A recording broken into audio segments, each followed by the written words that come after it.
Session 4. Thank you for recording. This is session 4 of the workshop, and it's called Nonviolent Photojournalism.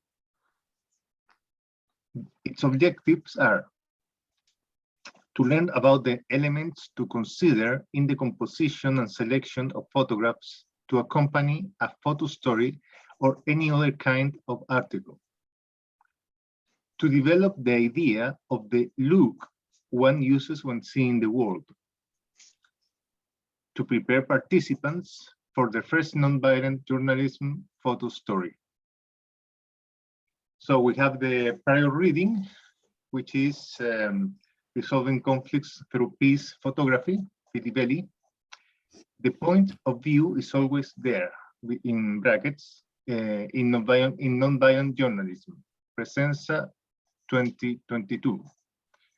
A nonviolent approach to photo stories in nonviolent journalism, Presenza 22, and a little article about the photographer who broke the internet's heart, BBC 2015. So that you should have read before this workshop. So we are going to do a prior activity, which is you have been asked to, before coming to this workshop, to take a photograph of something that is related to the news and that would fit into the agenda of nonviolent journalism. If a participant is unable to take their own photograph, for the purposes of this workshop, they can find one on the internet and bring it with them. The photograph should come with a caption and a title for a news story. Also, participants should think about the registers that they think the photograph will produce in the readers. In this workshop, participants will present the photograph and explain their thinking behind its selection.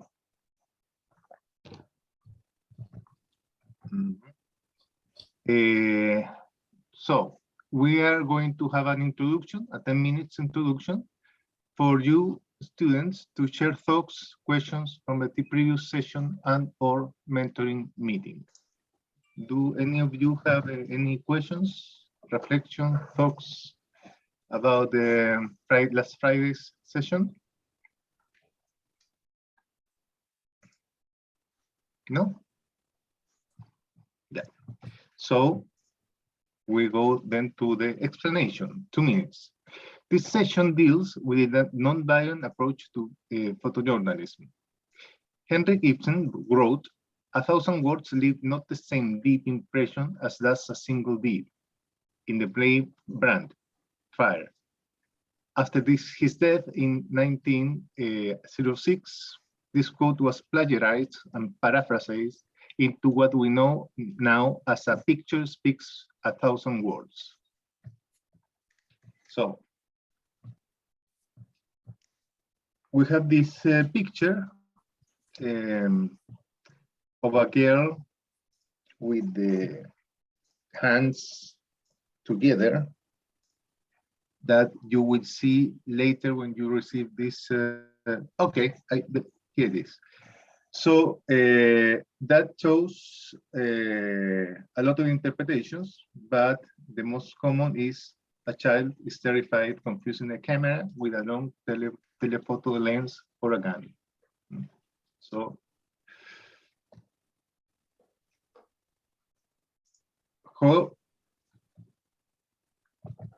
however, if you give a picture to 1,000 people and ask them to write about 1,000 words, you would receive 1,000 different descriptions. The way we look at the photograph and the interpretation we make of it is filtered through our internal landscapes. The way we see the world based on the accumulation of experiences and learning what we have gathered over time and since our formative years. So this brings back the last session, the formative landscape. Just as anything else, a photograph, or rather the photographer, has a point of view. Why is one photograph chosen over another? What register does a photograph evoke? And why does the media organization want to evoke that particular register? What is the agenda for the media organization that publishes it? A photo story is a record of an event or subject, narrated through a defined sequence of images that have been selected so that the story, together with the look of the authors, acquires an essential value.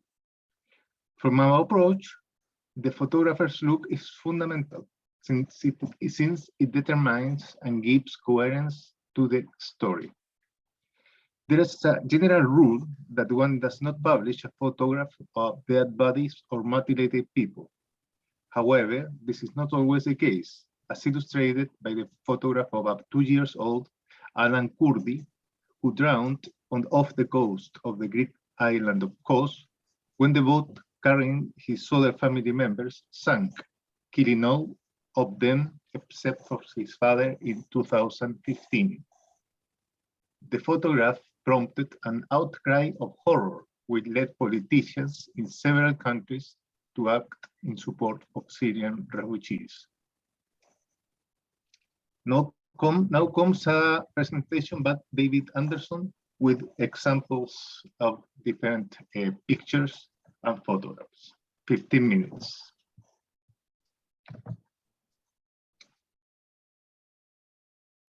So maybe I have 25 now because we didn't. No, I'm joking.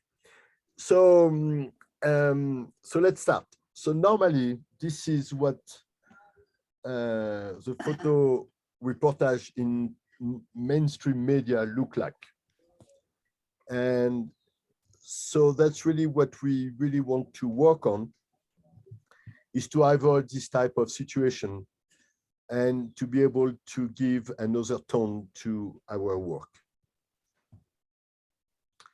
Here we show this because it's also a situation where we are not sure, and the interpretation could be many, but it was presented as this rocket has been exploded there and has killed many people who, without being an engineer on anything, if this rocket really had been exploded there, the cars and a lot of things will not be around, and it will be a deeper hole into the ground.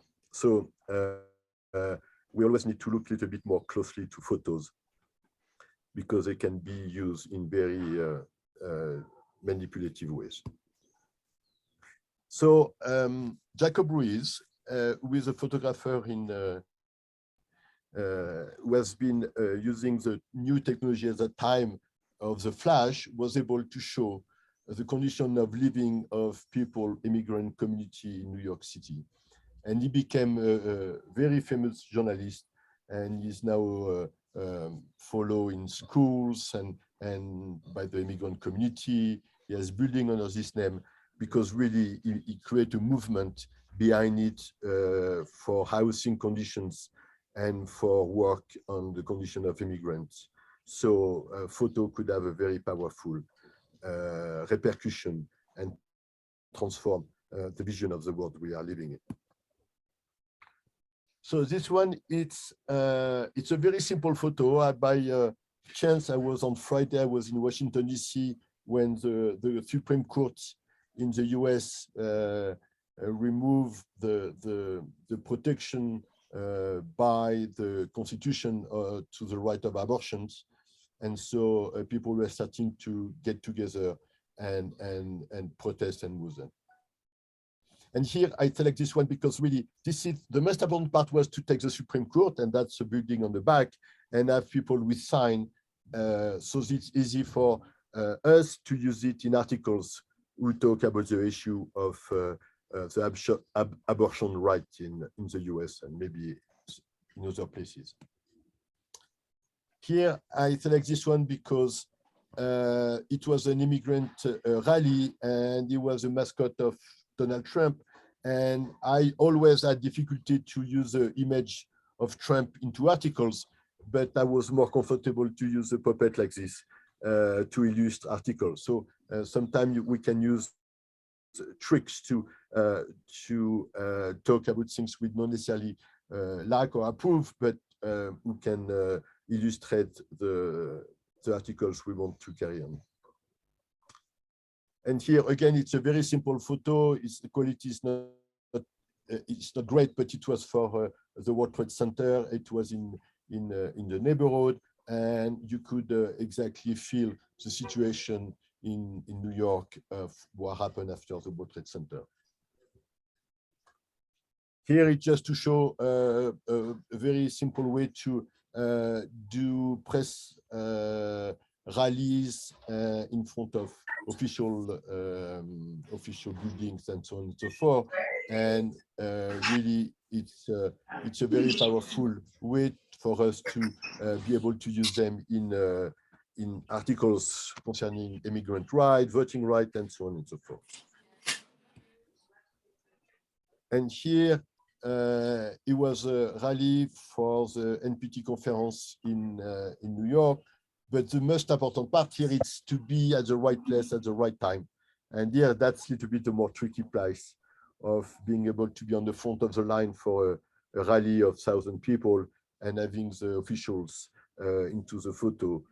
That's really interesting and can be very used. And then you can see on the background, New York City, the signs, you can locate it where you are. Here, I mean, for me, it was a very non-violent way to show an open future and of a rally it was in Madrid. It was for the M15 movement, big rally, and it was these kids who was so joyful and playing this flute and so on and so forth. And it's a very symbolic representation of the future, and then behind the official buildings in Madrid. Here it was another rally in Madrid where you have this democratic way of having people participating into rallies and giving their opinions with their hand, and it was used in many places after that to some way to develop direct communication. So that was an interesting way to show it, and the color of the night and so on and so forth make it even more dramatic. Here it's a rally. The light also is very important for the rally with the light, with the candle for the Sikh community who was lost someone. And here it's a message for the a police officer had been attacked. He didn't die, but it's a sign can be help. I don't know if somebody can mute. Yeah, let me just have a look and see who's making a noise. Can you David? Can you mute it? Thanks. It is coming from Anne's connection. Yeah. Maybe Anne could close the microphone. So, okay. And so here, I just want to mention again that the signs are very important because they can, after that, with a small line on the description, can help us to give a big context of a situation like this. And here it's a photo of Deutsche Welle conference in Bonn, and Chomsky was one of the guest speakers. And I just wanted to show the problem of the difficulty of having a photo of non-Chomsky in either you can make it too close and you lose the conference aspect of it, or you make it too large and then you lose Chomsky. So here it was tried to get a balance between the conference rooms and then Chomsky being the guest speaker. And here it's a presentation of a book, Lynching, and the author was part of the panel, and it's a great, it's synthesized with a sign on the back and then the dynamic of the presentation. And here it was a presentation in New York of President Juan Manuel Santos, who came during the peace process, and so with a sign And so it's not a great photo, but having the Sea à la Passe symbolize the stand of the event. And here it's the march for the Women March was been organized the next day, the day of the introduction of Donald Trump as a president. Sorry. And really it was a complicated march because people were all over. It was unusual. It was very decentralized. It was very, it was people all over in avenue, in street, and so on and so forth. So, so that's a shot I could get to symbolize for me the best way to illustrate the Women March, having these two young with their sign and the light and the background, the blue people walking down the street. Here it's a rally of very much more organized rally of against the Muslim ban in New York, where you have people sitting and very touched and really sad by the process of against the Muslim community. And then you can tell where it is. You have the background also is very important there. And the same with the sign to give you a dynamic of the. And here it's a rally on immigration during the separation of the families who have been incarcerated at the border in Texas and Mexico, and where the family, the kids have been separated from their parents. And it was a rally of elected officials and people in New York. And of course, they work on the Brooklyn Bridge, having the bridge represent the whole dynamic of the march. That was the climate strike with the youth in New York, who has mobilized thousands of people. So here I take 3 shots. This one with like a middle range with, you can see scaffolding on the back, so you know it's on the street, you know it's in the city. And then you have this one with the closest one when you can see them really, the youth, you know, having maybe 15, 16, 17 years old who really are making the stand. And then you can see the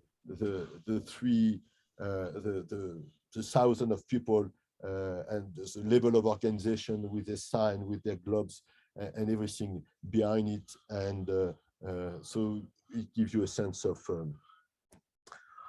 what happened on that day. And here it's an official presentation of a campaign on nuclear divestments. And I mean, it's a classic, but it's very important because we can use it in articles. It doesn't have to be creative. It doesn't have to be a fantastic photo, but yes, a good shot we can use for illustrate the articles on divestments and what divestment is and so on and so forth. And here it's a photo of the Day of Remembrance with the Japanese community doing every year to memorize and to recall the incarceration camp, sorry. Incarceration is the word you're looking for. Yeah, exactly. Thank you. During World War II, where the Japanese who have been can only carry one luggage and have been detained on camp. So that's it was a photo of it. And then here I don't have to explain it. It was a rally in New York City in support of Assange, and here it's the same with the logic of the sign and the gathering at Grand Central in New York against the killing of an African American by the police, and the people who have organized the protest came with the signs, and then this can be very useful for articles about injustice, discrimination, and about the event itself. And here it's a closing of the Humanist Forum in Madrid with nonviolent symbols, with it's an interesting shape. but here you have it. And then that's how we're going to close the presentation today. Just a few recommendations for the photographer. It's because present sites in many different countries, we always try to pay attention to the photo can be understood by in different languages, and we prefer horizontal photos, landscape photos, and the minimum format it's A50 by 415 to be usable in slideshow presentation on the website. And then not too big, because now the camera can take photo of 5 or 10 megabytes, would take a lot of space, and it's very useless in the case of the web and so on and so forth. So the photos as small as possible, so we don't use too much space. So that's the story for today. And then here below, you're going to have all the link where the photos have been published to see the context of the articles. And I hope it was less than 15 minutes for Tony, because he was very strict. Thank you. Absolutely.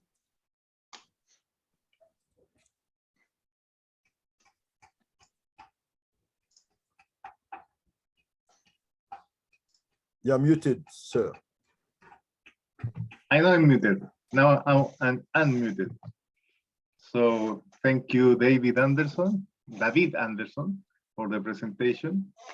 And now we should, participants, so the students here present, should take 3 minutes each to explain the pictures, the photographs they took with them.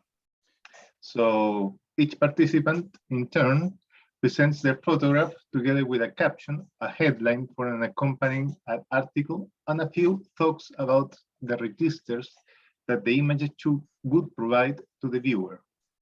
Other participants give comments on the photograph, suggesting other elements that could be useful to consider when composing a photograph or selecting it.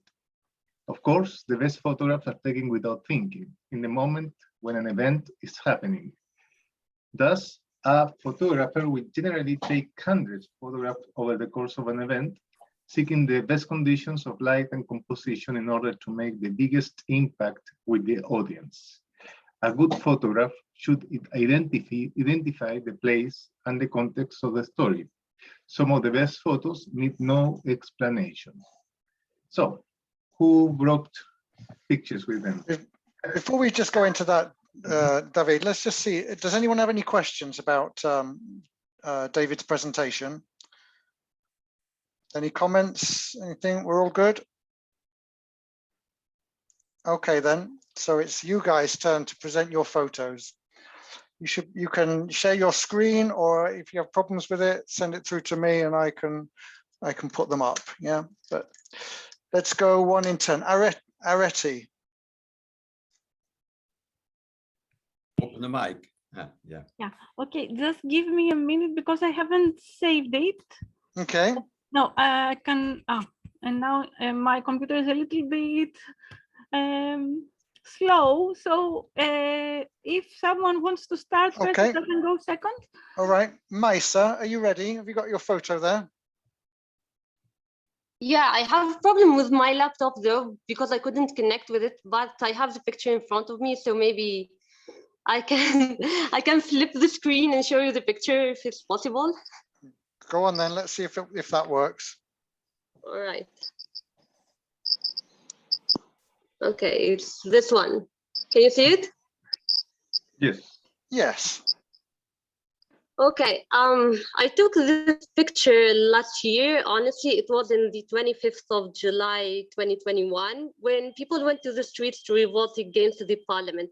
But what I liked about the picture is that it included women of different ages, because we have here one who is probably in her 20s, and another one who is older, and another one who is very young. And we have people who are there to celebrate some sort of win, if I might say. And what I wanted to talk about when relating to this picture is about the role of women, of Tunisian women in society.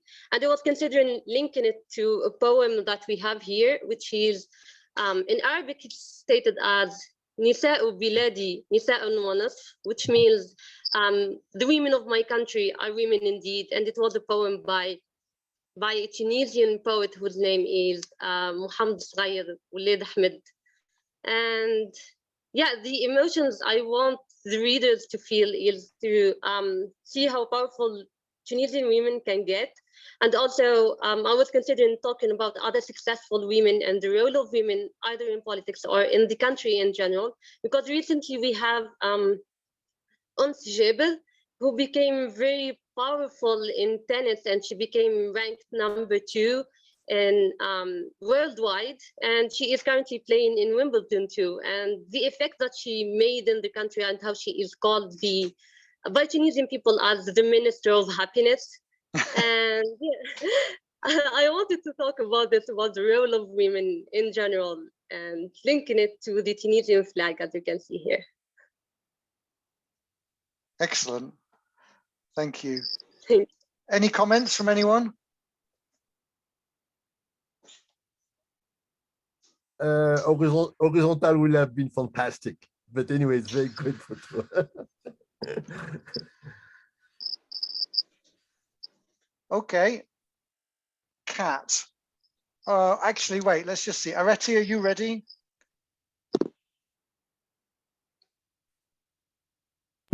I will try to share my screen. Let's see if it works. Okay. So share screen, and that would be, okay, it's not a photo I took. It's a photo on the internet from the news of the last days, actually, of the, it's on yesterday news. The photo is of Kouros, an Iranian boy who arrived to Greece in 2019 in a boat with his family. And yesterday, the results of the university entrance exams were published, and he's, I think, the second in the country.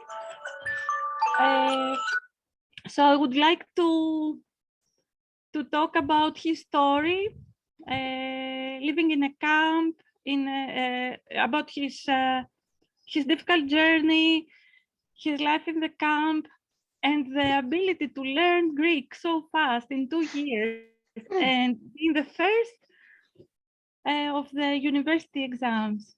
So he scored like 18.5 out of 20. He wants to study electrical engineering, and I would like to talk about the power to overcome all obstacles and follow your dreams. Excellent. Very nice. Yeah. Yeah. Very beautiful picture. Yeah, because it summarizes the Greece because of the building in the back, Exactly. but also his figure is very, well defined, well centered, and the composition is really, really nice. Yeah. Yes, and also I think stories like this have the ability to change a little bit the attitude of people for Absolutely. refugees. Yeah. And yeah. Great. Areti, can you stop sharing your screen now? Thank you Yes. for that. Yes, thank you. I'm trying to find that. Sorry, just a sec. It's all right. I could take you off. Testing. I've done it. Kat, It's okay. It's okay. Kat, what do you have for us? Well, first of all, I actually have a wee comment on Areti's, if that's Okay. all right. So yeah, I think that's so encouraging, and to see the story and everything. But what kind of struck me is it reminded me a little bit of another story from a while back. I don't know if you remember, it was the African guy who saved the child from the Mhm. like falling in France, and how he Mhm. was awarded citizenship. And I thought that was a really interesting story, and it's actually been criticized in some ways as, you know, refugees are only worthy if they somehow achieve this high level, and then they're allowed to become citizens. This kind of idea of like the perfect refugee, like if they work hard, but they've got to work, like, isn't their humanity enough, if that makes sense? So I don't know, like I just kind of, it's just like a thought. It's not like kind of a criticism of the photo or anything. I do think that's a wonderful story, and a great photo, but I'm just kind of like thinking of the flip side of, could it potentially create a negative sort of impact of putting pressure on refugees who've already suffered so much to kind of live up to this superhuman standard, as some do wonderfully, but majority don't, you know? So I don't know, that's just kind of, it's just sort of a thought. I don't know. Maybe your thoughts could be emphasizing the article as a reflection of the standards we ask of adaptation to the ones that come to our system. Yes, I've heard a quote that's often kind of circulated amongst immigrants to countries, that's we have to work twice as hard to get half as much as the people who are already here. And so yeah, that's the kind of what that kind of thought was based on. But anyway, just this kind of side comment. Absolutely valid observation, Kat, and it's true. You know, the system does demand extremely high standards from anyone who's a migrant, and because generally migrants are completely vilified and demonized and dehumanized by the system. So it's nice to celebrate the success of someone who does really well. I mean, anyone who can learn Greek within 2 years and become top of the class, I mean, got to be worth a congratulations. But yes, what does that say about all of the other immigrants from around the world who struggle to meet those high standards? Kat, your photo, let's see what you've got for us. I'll share my screen. Okay, can you all see that? Yes. Okay. I recognize it. Yeah, so I've kind of got a couple of kind of what was commented on about taking tons of photos. There are so many variations of this, and so I've reduced it down to 2. This was at the first meeting of States Party for the Treaty on the Prohibition of Nuclear Weapons, just last when I think it was, this photo was taken last Wednesday. It was Tuesday or Wednesday, I think it was Wednesday. And these are members of the youth delegation who have just given a really powerful statement, and I just love the photo because, you know, they're smiling, and you know, you can see they're getting applauded in the background, and you know, even like how the camera in the background is being held is kind of like the focus is on them, and they're kind of being, as the youth, being center stage in this moment. I think what was really powerful for me about their statement was not just what they said, but the response that they received, because, you know, they gave this statement and they were just like, it was so well received. But then in comparison, you had statements given by states that are not members, that were there as observers, you know, countries like Germany, people who are very much in power, you know, very much the global north, who are not supporting the treaty to completely prohibit nuclear weapons, who are maybe used to being in that position of power and receiving the kind of adulation, and yet they didn't, which I think was, you know, they kind of got a polite round of applause. But then in comparison to these younger people who are the young generation coming up, who got so much congratulation, it was just really powerful to kind of see just how supported the younger generation are as well. And then the second photo, I love the diversity in it, you know, and I love that it's young women, and I love the unity that it presents as well. And yeah, I want the images to give a kind of sense of hope for the younger generation, but also because nuclear weapons disproportionately have a negative effect on women, it's also really cool to see, you know, a delegation that are speaking up, and it's a group of women as well. So yeah, that's kind of my piece. Very good. Thank you. Very nice. What what nationalities are they? Are they from the same country or from two different countries? I think they're from different countries, but I'm not actually sure. That was something that I wanted to look up. I tell you what I know, Kat. The girl on the right is Alice Filiberto. She's an Italian. She's she's working with the Middle East Treaty Organization, and the other girl on the left is Marcina something, and she's Pacific Islander. I think I don't know if she actually has come from there, but she's obviously part of the diaspora, if nothing else, and one of the youth voices from the Pacific. Okay. Yeah, and Pacific Islands are the most endangered. Great picture, really. Yeah, very nice picture. Yeah. Excellent. Parry, do you have a photograph for us?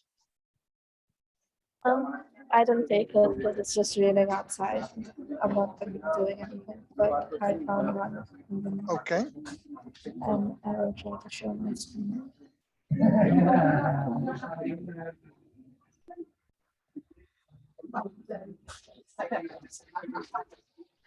So this was a while ago, but I found it when I was reading an article about the communal riots which happened in Delhi because the government introduced the citizenship bill, which was blatantly anti-Muslim, and all over the city there were these riots, and most of the photos were about people vandalizing shops, hitting each other, everything, fire, explosions.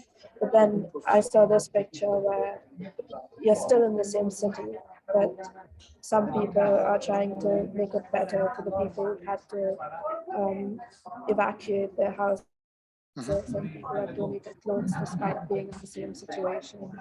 And I found this very, I think it shows the humanity of the situation, and it just shows that everyone is a person, and you can't be looking at people through the eyes of just religion. And I think if I were to write an article on it, I would look through social media and other smaller news sources to find. I'm sure there must be many people like this and many organizations like this who must have been helping these people on the ground, and nobody really writes anything about them. Most people just write about the government and the riots. So, yeah. Okay, thank you. Any comments?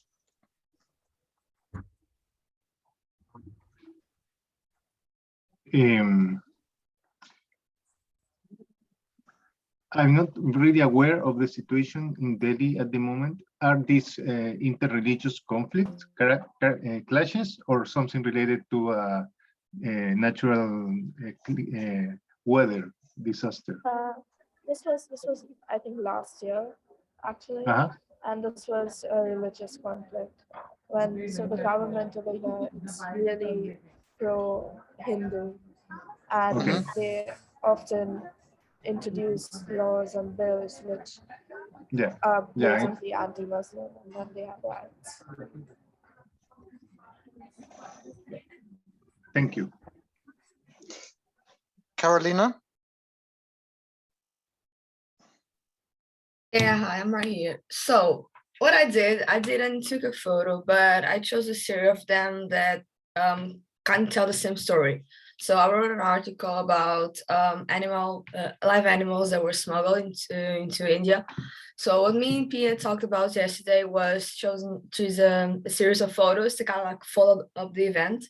So that's kind of what I did. Maybe now seeing everyone's backgrounds and everything, maybe I took a step further, and I'm sorry. But okay. So this was okay. Can you see it, right? Yeah.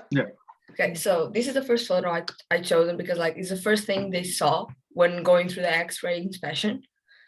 So I think it would be good as like a first opening almost statement.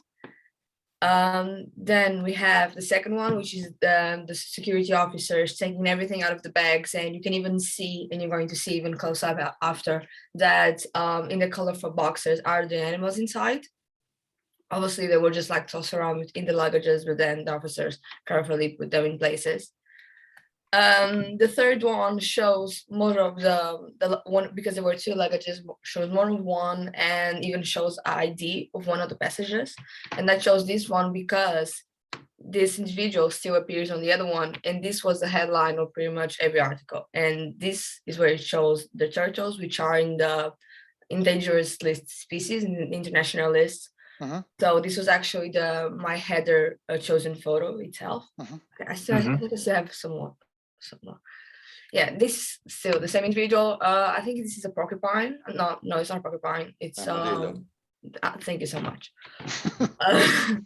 Yeah, this one is a porcupine that we're talking about. So I kind of chose like this, so they can have like they can show just a bit of the animals around, because there were just like a lot of them. And this is the armadillo. Maybe I should change the order and put the armadillo before the porcupine, just to show like a bit of a close up.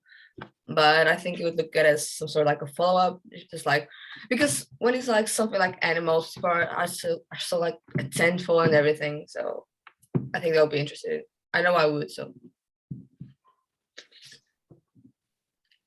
I'm gonna stop sharing. Oh, okay. That was it. I'm sorry. Now looking back, I know it's not in the same level of the others, but I'm sorry. Sorry, what's the use of these animals? Are they smuggled to China, or what? How do they use them? Oh, that's the thing. They didn't say. The authorities still didn't say. So the only thing that we know is this happened in India, and they were trying to smuggle from Chennai to Bangkok, if I'm not mistaken. And still the authorities didn't say if the animals needed some, because they were severely, this was like 109 animals. So they were severely dehydrated. There were only 2 dead, but most of them were okay, let's say. And there's still like no information if they need special care, if they're going back to the wild, if they're going to some animal center being researched upon. What were the suspect's intentions, because 2 women were arrested. There's still like not much information about it. I don't know if they will, because it's Bangkok, to be quite honest. But yeah, it's still kind of an opening situation. But this took place last Monday, and there's still not much information about it. So, and the article is published written by Carolina, is published in English and in Portuguese. Okay, I will read it. Yeah. Very good. Barakat, what do you have for us? Did you get my email, Tony? I sent a picture. Okay. Yeah, I can see here. You can share that. Oh, okay. All right. Before the photograph, before I explain about that particular photograph, I want to tell a couple of things that I'm also a photographer, actually. So I did for many years, photography, and I do remember I got some rewards from the, like photo essay. I got some financial and also awards. So it's really interesting to take photographs with a story. And also, if you look at my news articles, mostly the pictures are taken by my cameras. So I'm really into it, actually. And but this particular photograph shocked me a couple of weeks ago. That if you see the young woman, the young girl in the middle of the police and these people. I was, on the Han River Bridge. I was taking very beautiful. The sunset was very beautiful. So I was there taking pictures, and suddenly something happened. She tried to throw herself from the bridge. It's obviously a suicidal attempt. And people just intervened. and she was saved actually, and they come, they treated her because she was injured. If you see the bandage on her leg, oh yeah, Yes, Her on arm. the arm. yeah, and so I took this picture. I took other many pictures, but I don't want to show them some face. That's I have to respect some privacy. But anyways, the point which this picture and the incident actually shocked me, because in the country where I live in South Korea, one of the biggest social problems is this suicidal, the attempt of suicidal or anything with that. Maybe I think it's worldwide the rate of suicidal is higher when you compare to other countries. And this was my first time to see the actual incident. And yeah, it's like in the social in the Korean social structure, which seems like kind of acceptable. uh, if something goes wrong, people maybe have that power to just end their life. It seems like it's a normal thing. One thing, and the other thing at the same time, the nation, when someone really like celebrity or someone like a year ago, a Seoul mayor also committed suicide, and the nation shocked. We were out, the public were out to just say, I'm sorry, the condolences were in public.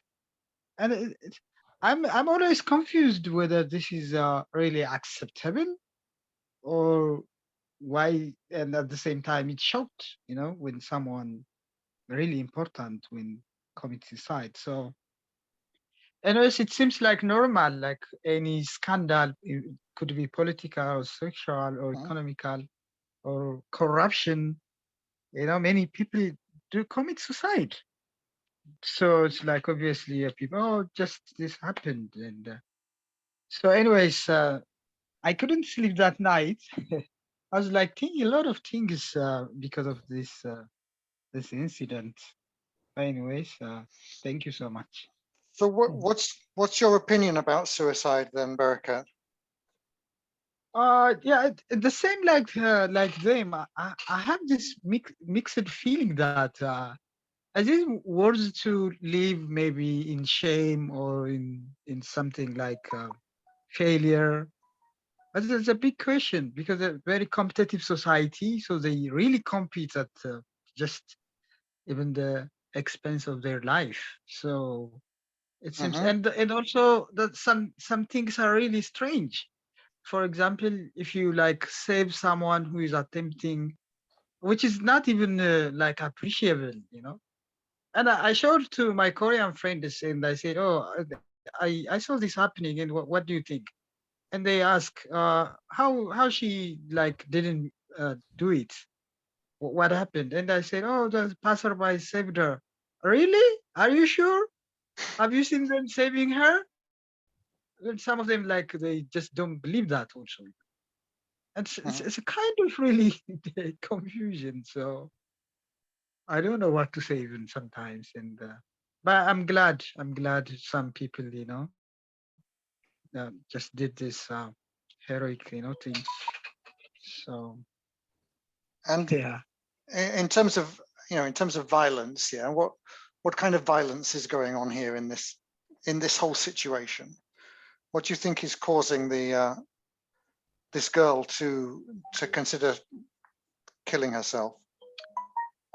I think there are some things which in the society they just one thing is bullying. Like maybe if she is studying somewhere, maybe in high school or university, she might be a victim of bullying, or digital harassment, and also some conflict in the family. It's definitely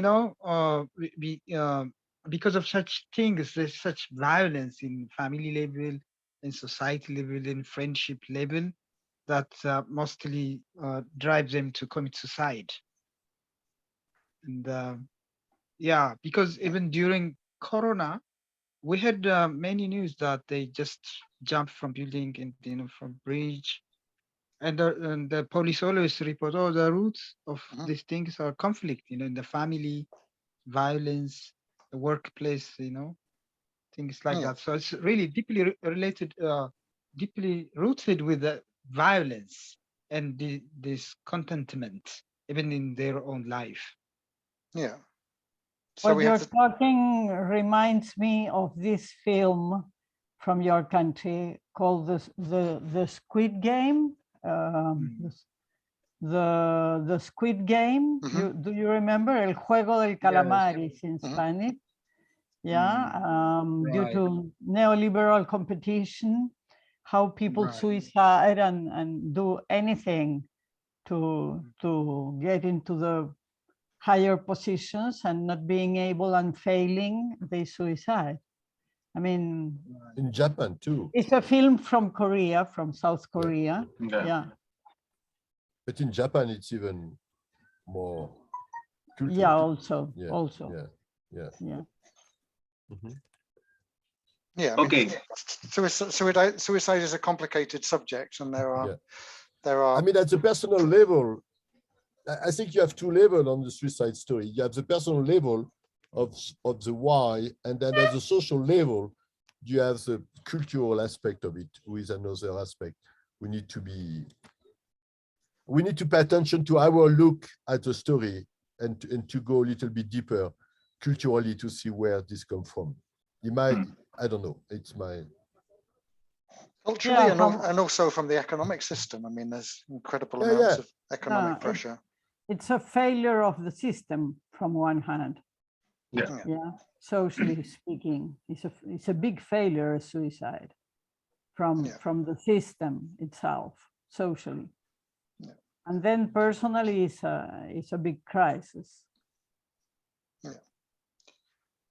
Bruna, do you have a photo to present to us? Yes, I have a picture. I haven't taken it myself, but it's like the kind of picture I could easily take, like with my phone. Let's see. I don't know if it's gonna work. I'm having problems. Yeah, I'm having problems to share my screen. So I try to share it through the chat.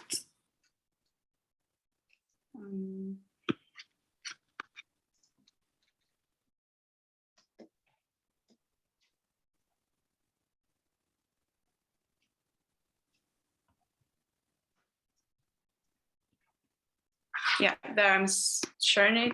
I don't know if it's done. But okay, there. Yeah. And it's like I didn't take the picture. I don't know exactly the family story. So I don't know which title I would give it or the context, but I guess it's, I don't know, I think it's like something I can take picture of, and it's really related to the news, especially this week with the economic crisis. But depending on the situation, like how long have they lived this way, I think it can also reflect a structural violence. Like, is it in Argentina? In Argentina, yes. Yeah. And yeah, I was talking to David on Wednesday about how governments usually use poor people like to gain power and even maybe money. So it's like a form of clientelism, and they all only use them for votes. Like they give them money and they expect them to do anything they want, but it's not like they care about them. They're all speaking like, oh yeah, the poor people. We want to help them, but it's not really that way. It's like they leave them on the street, like living in terrible conditions. And when they need their boats or need them for anything, they go and look for them. So, like I said, I don't know this family situation. It would depend on whose picture I take in this kind of situation. But yeah, depending on how the family lives, I guess it could showcase like a type of structural situation here in Argentina. Yeah. Yeah, And I very will strong add, picture. then it usually is not covered very well, this type of situation. Yeah. It's uncovered. We are Yeah. not talking about the poor people in the the press. proportion, Yeah. in the proportion where it should be taken. So, Yes. and it's quite complicated to show poverty at the scale. Yeah, but I think that what Brunella is also implying is that the government, the different governments, not only Peronists, but all of them, are kind of manipulating with their subsidies to the poor the capacity of vote of the poor. So they get re-elected all the time, and it's kind of a mafia system. But that's what I understood and what I have seen when I've been to Argentina.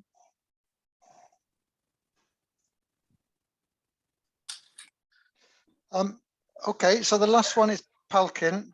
Palkin, I don't know if you can hear me. I can't open the photos that you've sent me because you haven't sent them as the photos. You've just sent links to them, and I can't open the links. You're muted, Palkin.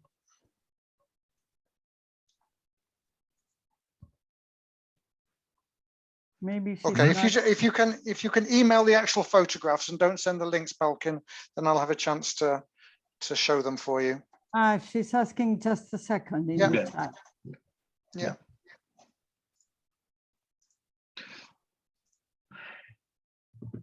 Very different and interesting pictures, Yes. all of them. Ah, they're great. They're great. All of one. Yes. Yeah. Yeah. Yeah.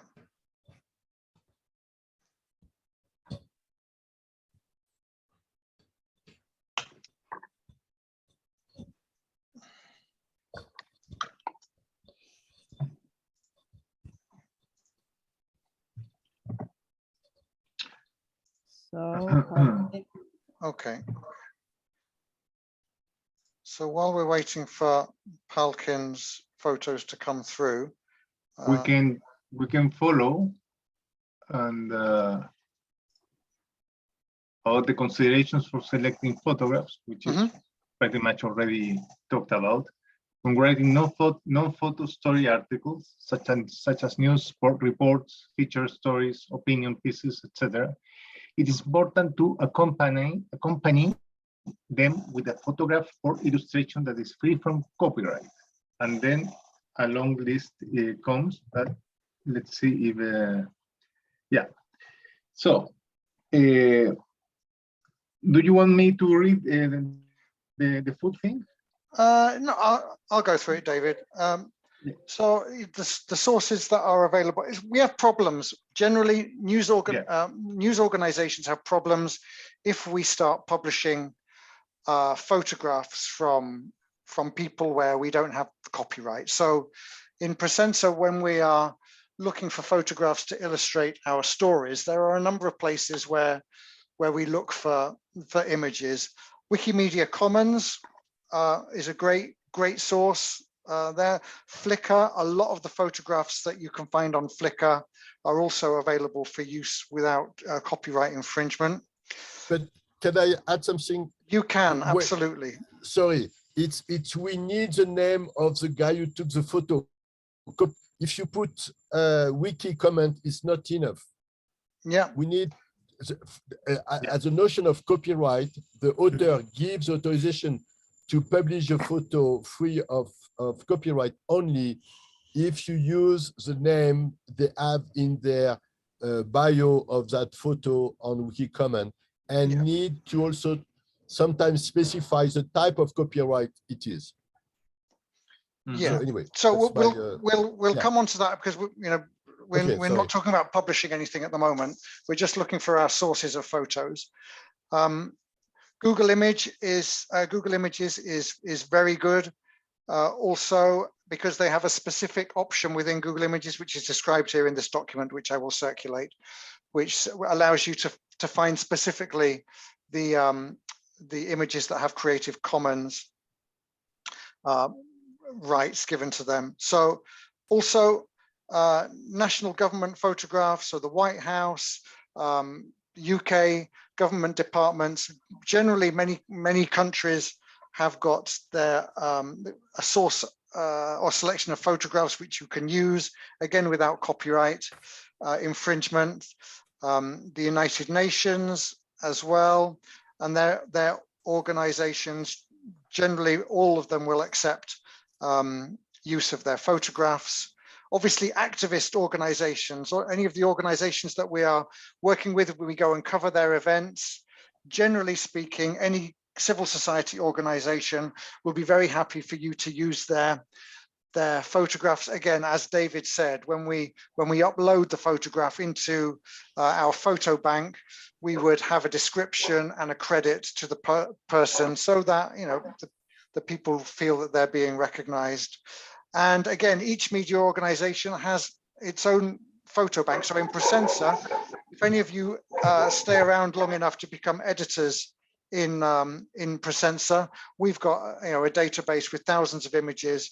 And again, as David said, we can take a photograph in a march today, and maybe in 5 years' time, the image is absolutely perfect to accompany another story. So that's always good to know. And then, of course, there are some media organizations which we don't want to use their images at all. Not because we don't like them, but because they're going to start charging us for use of them, and they'll send their lawyers after us. And there are, in fact, even scam lawyers out there who will scan through your website, see if there's a photograph there which is doesn't have a license associated with it, and they will come after you. And I've had that in another organization that I'm associated with. So those are some of the considerations when it comes to our selection of photographs. So Kat mentioned Pixabay also. Okay. If we put it, yeah. Pixabay, Great. it's a place also where you can get a lot of. That's good for both photographs and also videos. It's kind of like a lot of photographers will post things there if they're trying to raise their own profile as photographers, but they're copyright-free images. Or you can pay extra to get more access. Okay, so I've got Palkin's photos now. Are you ready to present them, Palkin? I'm not sure if I'm audible. There's a lot of network problem here. We can hear you perfectly well. All right, cool. So this photo is from like Delhi Metro. So I was traveling last night and the metro was completely empty. And for some reason, it just like made me think about that how usually the public transports are just like a not safe area, a safe place for like women and other sexual minorities. And specifically in Delhi, because Delhi is like considered to be the most unsafe city in India, even though it's the capital, with many incidences of very traumatizing experiences that has happened with women in general in public transports. So this photo kind of like I don't know, I just felt like it reflected that the fact that even though the city is Palkin, your voice has just dropped off. Palkin, you're on mute. We can't hear you. Hello. Hello. I think I got mute. Yeah. Let me just show your screen, share the picture again. You're on mute again, Palkin.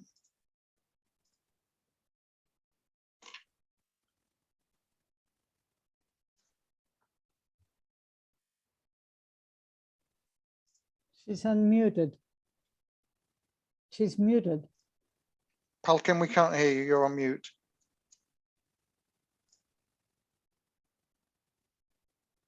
You cannot unmute her, Tony? All I can do is send her a message to ask her to unmute.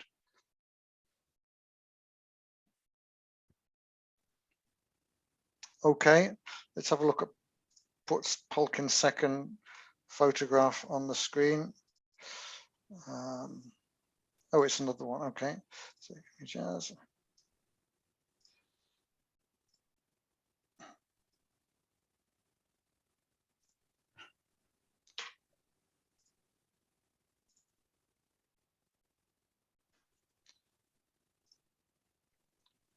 share a screen. So this is the second one from Palkin. Okay.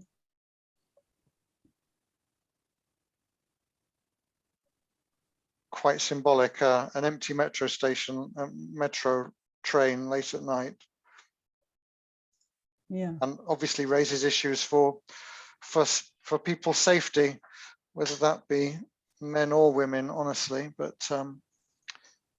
yes. Okay, good. Any questions, any comments, any thoughts, any observations about anything that we've just seen in terms of the presentations? I find that the diversity of themes is very interesting, and the diversity of the pictures also, because there are some that are almost hurt, like the one from Brune, yeah, and there are other ones with so much hope, like the ones from Cat, no? So you pass through many different emotions, and you are able to transmit them. Yeah. Yeah. It's good. David, any comments? Which David? You. Yes, lots of comments. It's no, I think it's a very powerful. We tried to develop our Instagram account, and it's only photos. So photos are becoming more and more important every day, and we need to really focus on getting published. Even if we don't do an article, we can put them directly on Instagram. We can put them directly on Facebook. It doesn't have to be long articles. It can be just an headline and a photo. It's very powerful. We need to valorize.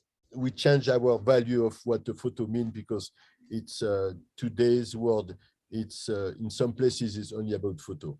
And I think what's important is that a photograph doesn't have to be perfect in terms of lighting or even in composition. I mean, you need to have a few elements there which allow you to recognize the theme, and then accompanied with a headline for an article or with a caption for a photo, you can develop the twice on Argentina, I see the title. I see, this is a society you want for the future. I mean, it's really, you focus the attention, and then people will read the picture according to your suggestion. Absolutely. And it's more real if they are not fantastic photos. They are the type of day-to-day. That's really, I think if this workshop has to be something, it has to be that we are not art photographer, and we are not going to go doing art exhibition, but these images are very powerful. Okay. Also, I would say that the example that Carolina presented is a very good example of photo story, that you have a series of pictures, you have a good title, you have a series of pictures, and you almost don't need just a few words maybe, but almost do not need anything else. Yeah. Great. Okay, so David, back to you for the assignment. So we are going to speak about the homework. So this week, participants are set the task of preparing a photo story. Participants will need to research into an event that is happening in their city within the next 7 days, the next week. Contact the organizers to say that they are coming attend the event and take a selection of photographs. Prepare a photo story using the table on pages 194-95 of Nonviolent Journalism. Specifically, define the headline, write a lead-in paragraphs to provide context, select no more than 8 photographs in landscape, so in horizontal orientation. Order them in a coherent sequence and give each photograph a caption. Note, in a photo story that develops over a long period of time, it is useful to note that when constructing your story, it is good to select the photos in chronological order. So that would be the homework for next week. And as a conclusion, take 5 minutes to write a summary. Sorry, David, sorry. Maybe there are some questions regarding the exercise for this week. Maybe, is it clear, the exercise for this week? Let me. I think I have a question. Yeah. So does it have to be, so it has to be an event, right? Like a demonstration, something like that, or could be also the presentation of a book, an art gallery event, or anything like what Brune showed. It's not an event, but it's something that is happening in the moment in the street. Okay, because in the guidelines there was also the part of contact the organizers and sure. Yes, I mean if you're going to an event which which is a public event or something, but it doesn't have to necessarily be like that. That was just one of the possibilities. Yeah.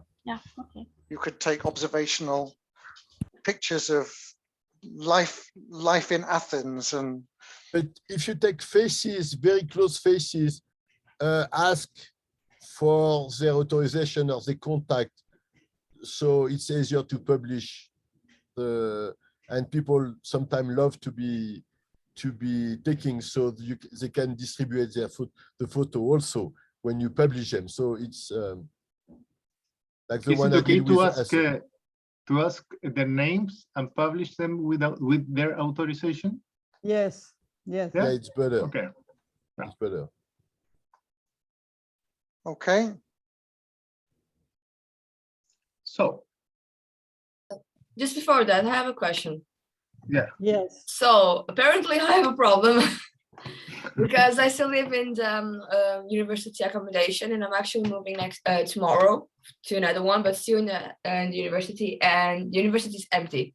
There's nothing to do here. Like everyone pretty much left, and I'm going to be working all week, like 14 hours per week.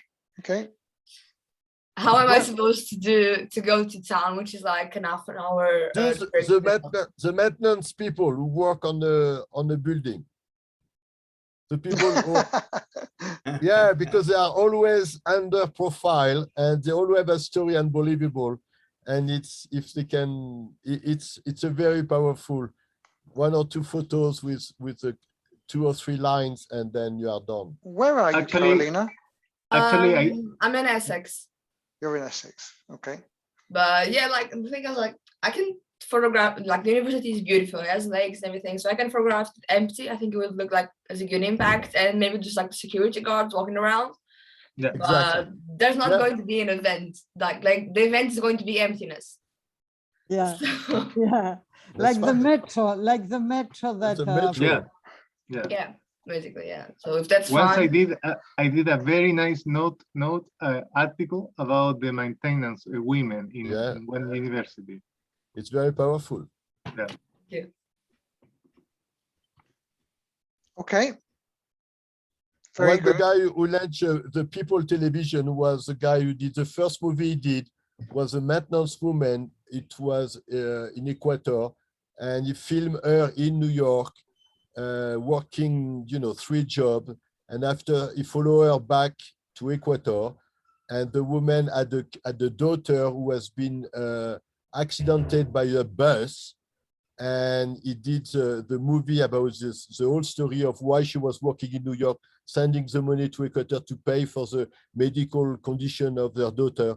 I mean, and the guy from there, he launched a TV channel and so on and so forth. So it's really, it's very powerful. Okay, there you go, Carolina. Your challenge is to find a story to make from an empty building. Exactly. Okay, yeah, I'll try. I'll do my best. I don't promise anything, so don't expect much from me. Okay. But I'll try. We'll not hold enormous hopes, expectations. We lower it. Well, so interesting. Yeah. Yeah. So, David, I think that we've finished, have we? Well, we are finishing. In conclusion, we are taking to take 5 minutes, if it with still time. Are we? Yes, we have. Yes, we have time. Yeah. So let's write a summary of today's workshop. What have I learned? How can I apply it to my media productions? And that would take 5 minutes only. Okay, so 5 minutes for reflections, make a few notes, any things that you've picked up on that you think are important and relevant from today's session. Yeah, and then start thinking about your first photo story.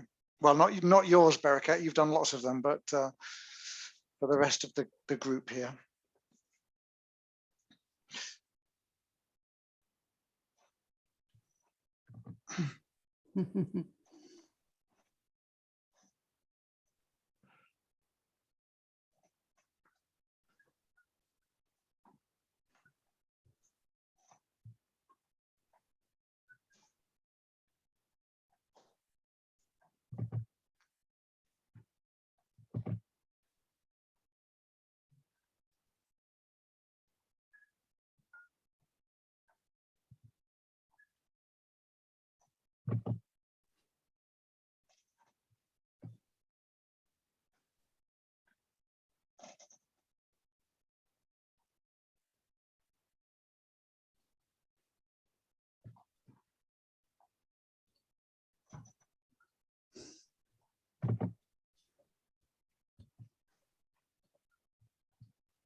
Are we there yet?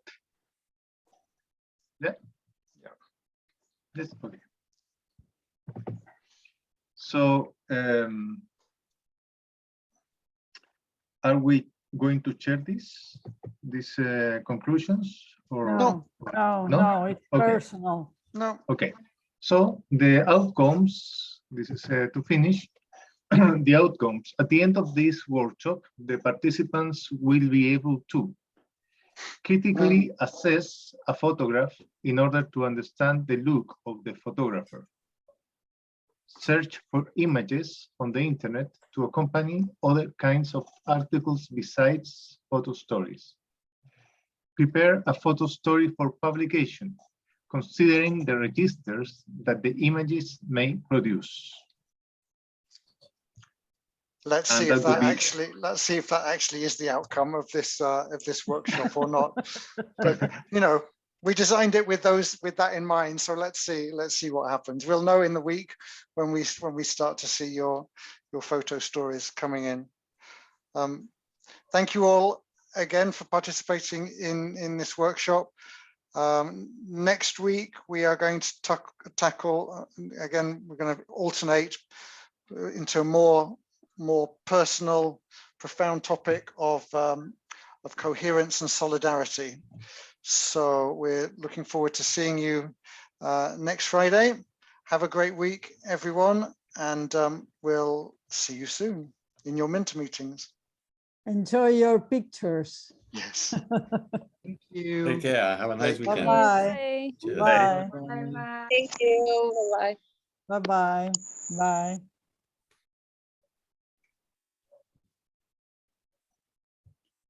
Any thoughts? I think we need to have more people. We had 8 today. Yeah. But I think it was a really nice diversity of